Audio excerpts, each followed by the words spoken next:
ছুরি কারা মারে? এই কলিযুগে ছুরি কারা মারে? ছেলেরা না মেয়েরা? জোর করে বলতে হবে। তুমি কে? কি বলছো? না না, বলছে কলিযুগে ছুরি কারা মারে? ছেলেরা না মেয়েরা? সেটা তো সবাই জানে। মেয়েরা কোনোদিনও ছুরি মারতে পারে না। মেয়েরা হলো ভদ্র নরম, যাকে বলে ধোয়া তুলসী পাতা। মেয়েরা কোনোদিনও ছেলেদেরকে ছুরি মারতেই পারে না। আচ্ছা তাই? কি বৌদি, ঠিক তো?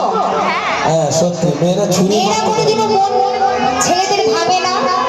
ছেলেরাই অবশ্য বেশিরভাগ মেয়েদের মনটাকে ভেঙে দিয়ে চলে যায়। আচ্ছা ঠিক তাই, মেয়েরা ছুরি মারতে জানে না। ওরা কি মানে বলো তো? কি বাড়িতে বটি দেখেছো? হাত বটি দেখে, হাত বটি ওরা গুলি করে এরা, কি তাই তো? কারা ছুরি মারে একটু জোর করে হবে সকলে?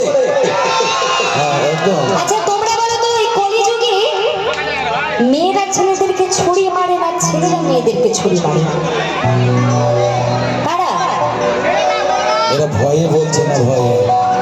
এই কারণে তো বললাম মেয়েরা ধোয়া তুলসী পাতা, এই কারণেই বলেছি আমি। না মুখ কটা দেখেছো, মনে হচ্ছে খুব ভালো, কিন্তু বাড়ি গেলে সবাই আমাকে বলে শয়তান, কি তাই তো?